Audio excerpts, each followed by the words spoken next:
Ryan, shame, shame. Everybody knows your name. Welcome to the Phil Taylor Jones Show. Glad you can come along with us on this little adventure we're about to embark upon today. We're going to be focusing in on what was initially believed to be a crime act in Brazil, in RioDeJaneiro, involving swimmer Ryan Lochte, but later found out that it was a terrible, terrible lie. I'm Phil Taylor Jones, your host, and let's get into that lie right now. When it was initially heard of, these four swimmers, Ryan Lochte and associates, were held up on the way back from a nice little night out. Well, it soon fell apart when it come to be realized that it was nothing but a big fat lie. Ryan and his three other cohorts had come from this lewd party where I guess there was an overflowing of alcohol and who knows what else, when they decided to stop at a gas station, I guess, because after putting in so many, something had to come out. So you're looking for a bathroom. So they went through this little corridor, and they didn't go through peacefully, as I understand it.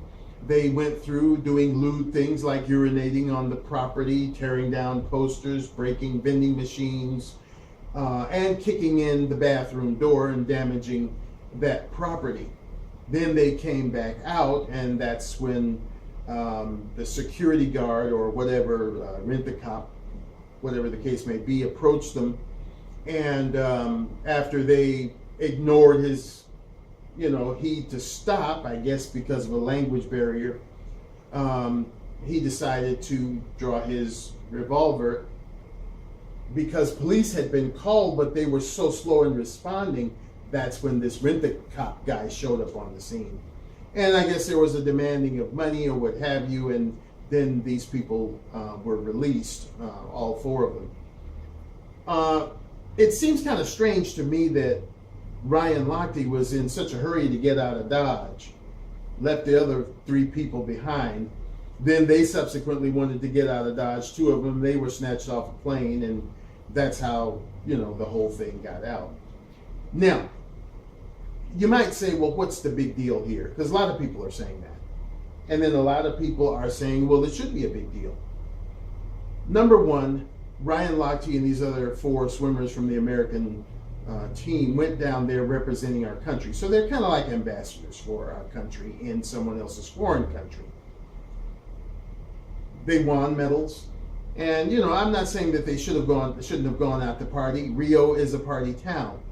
But at least have some decorum. Don't go out there and get pissy drunk and then be so bagged out of your mind that you don't know what you're doing. It seems like there's a constant slap in the face for America. We're already the laughing stock of the world because of our political position with this thing that we have in public in the White House right now, among these other things that we have in public office. Then these two idiots that we've got running, seeking to be in office, and we're financially broken. We're so many ways broken. And you figure, well, the sporting, you've got people like Michael Phelps, you've got people like Ashton Eaton, you've got people like, what's the girls' names for the alley racemen, and Simone Biles going out there just working their posteriors off, representing our country in a positive way. We had Miss Thrasher go out there and do her thing with the air rifle, and we had the other young lady, which name escapes me. She did her thing with the I think it was a shotgun. Her target practice. We've had people winning medals in archery. Funny thing though, we never see that on the Olympic broadcast, because I'm thinking that Bastard and Bitchery Clinton got to Channel 4 and said, don't televise that because it's utilizing a firearm. So, And it's funny that all these years we've been seeing these people doing their target practicing, and this year we don't see it. Think how you will. But anyway, Ryan Lochte and all the other 500 or so athletes down there are representing us, our country. And you would think that they would have some kind of decorum to not go down there and start a ruckus. You know, something that's really, I mean, it's not really heinous to the point of something that's so low in debauchery that you can't hold your head up, but still, to go down there and lie that you were physically accosted, you were robbed at gunpoint, and then to, you know, jump the country for whatever reason and tie everybody up law enforcement wise, that's not a nice thing to do. So here's what happened that blew me away. Two things the Olympic committee did that blew me away. First of all, and I know this is kind of getting off the subject, but I'm trying to bring it back around to where we need it to be. If you've been watching the Olympics, you've noticed a few false starts. Well, talk about draconian. Talk about harsh to the point of snatching somebody's heart out of their body.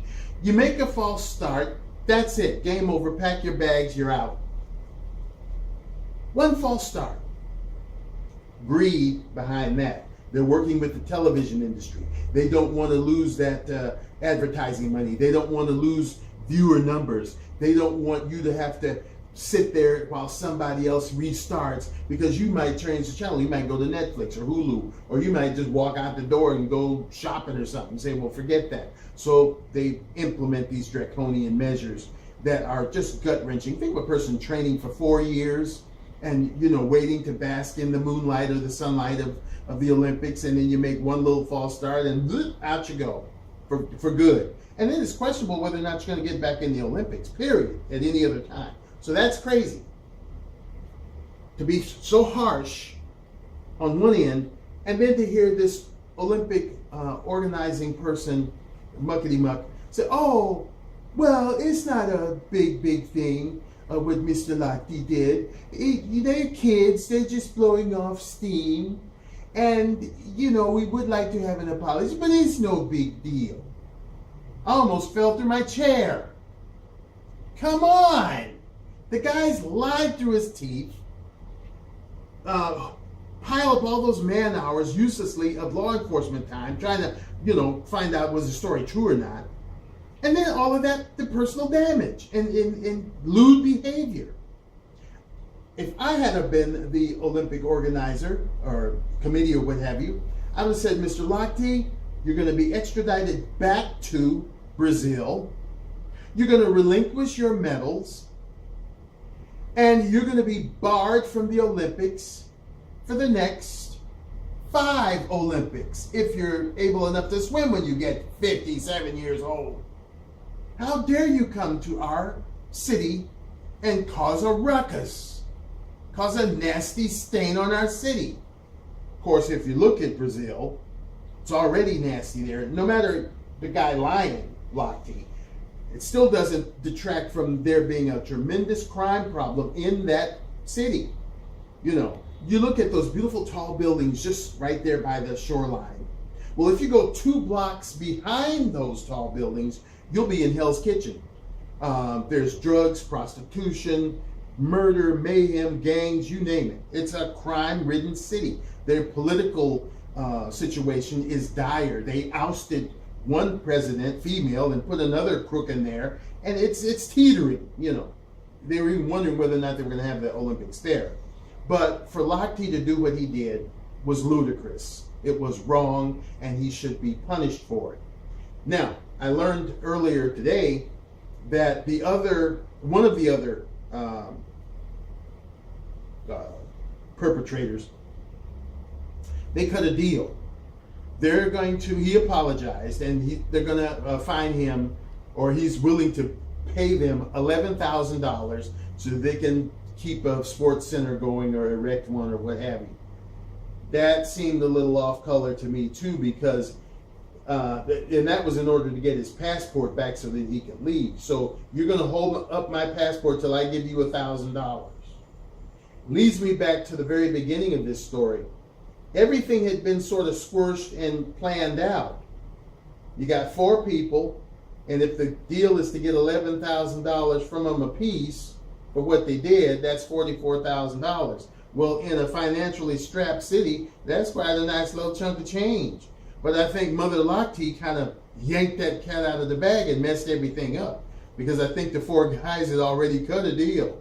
You know, this just seems fishy to me, the whole thing. And I believe that there is more to it than has been televised, but I guess we'll see in the next few days or weeks ahead. Just wanted to stay on top of that for you. I think the exec has a few things to say, and then we'll close it out. Yeah, very well said. This is a disgrace, you know, for Americans, a representation of Americans, you know, to do things like this.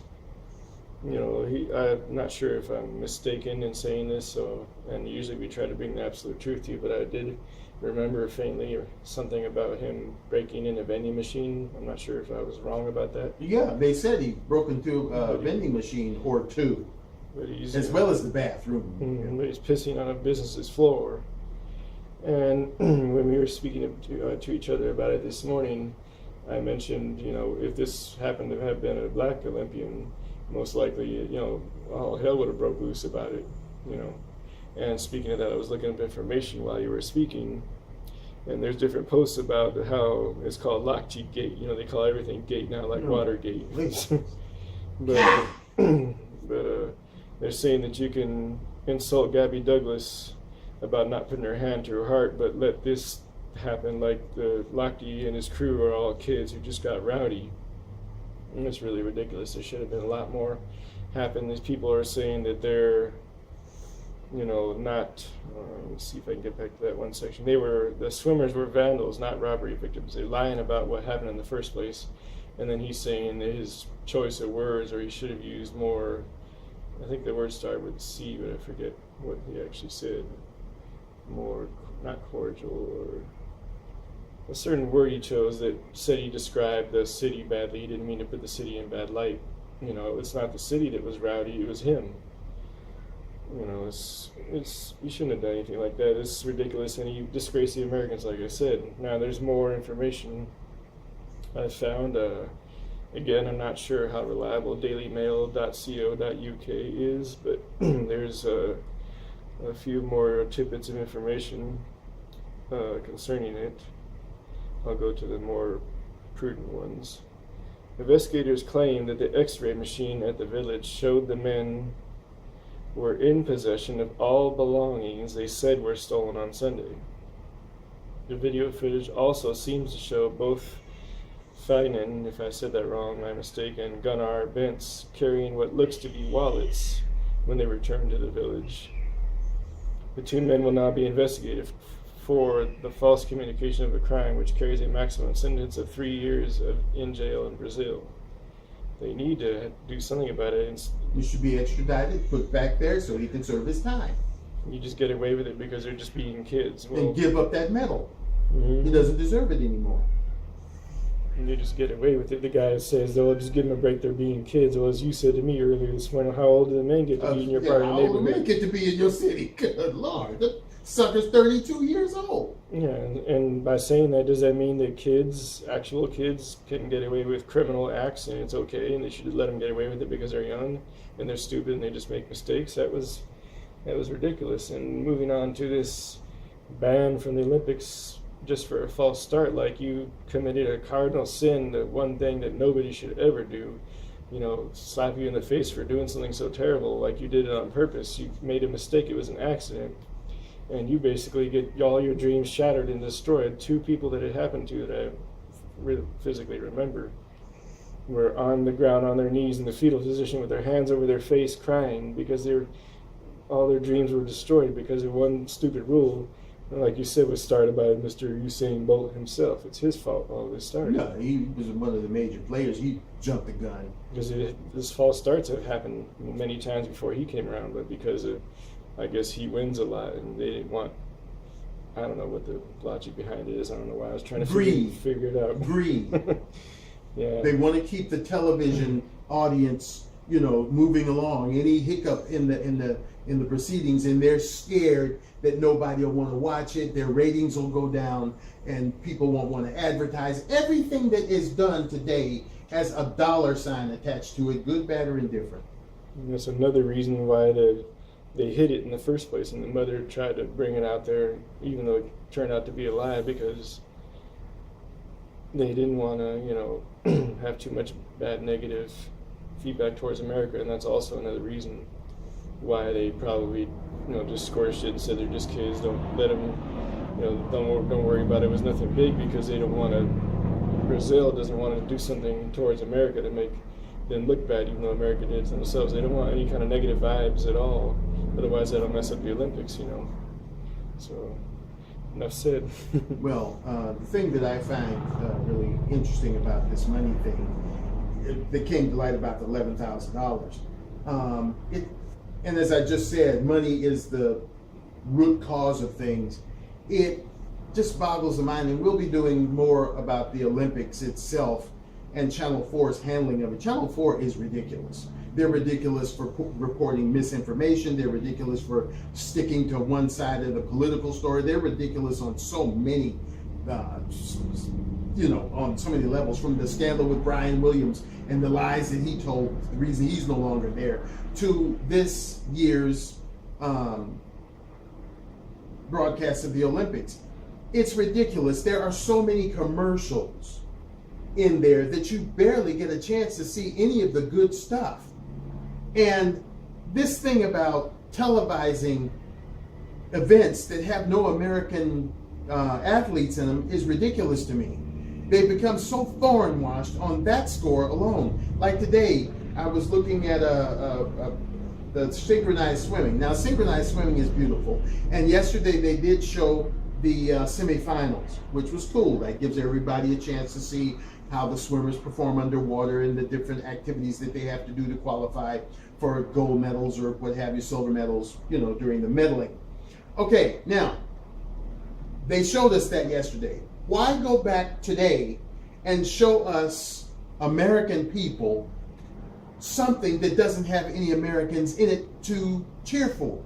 We could be looking at something else that has an American athlete in it or athletes in it so that we can cheer our own team. That's why we sent 500 plus athletes over there. So why keep us from seeing them? There are certain venues and events that we never see. They'll give you a tiny little tidbit. Oh, they got to break for a commercial, several different commercials. It's ridiculous. Greed with a healthy dose of stupidity has been the degradation of this nation. Well, that's it for the Lochte connection. Sorry he did that, because everything in the swimming realm was going so well with Ledecky, doing so wonderfully, real sweetheart of a kid. And Mr. Phelps getting his extra medals to go out supposedly the way he wanted to go. I think he'll be back. But at least, he did America proud. All the other swimmers, first timers, like I can't forget her name, Simone Manuel, did wonderful things. And other swimmers did so great in the pool. And then we've had our people in track and field.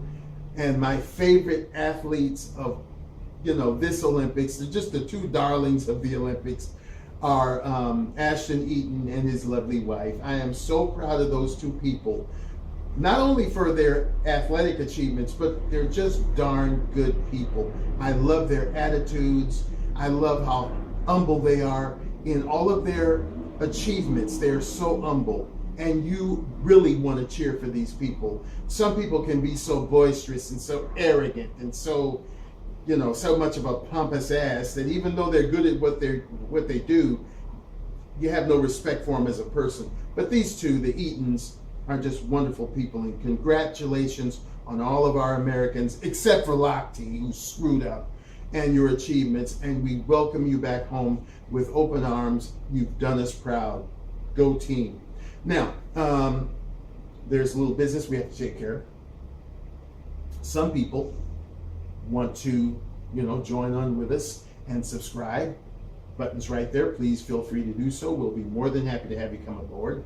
It is the weekend, and we want you to go out there and have fun and be safe. Keep a smile on your face. We want you to dump the hate and increase the peace. And before we go, for all of those of you who didn't know, tomorrow is August the 20th, and we here at the Phil Taylor Jones Show want to give a big shout out and happy birthday to the exec.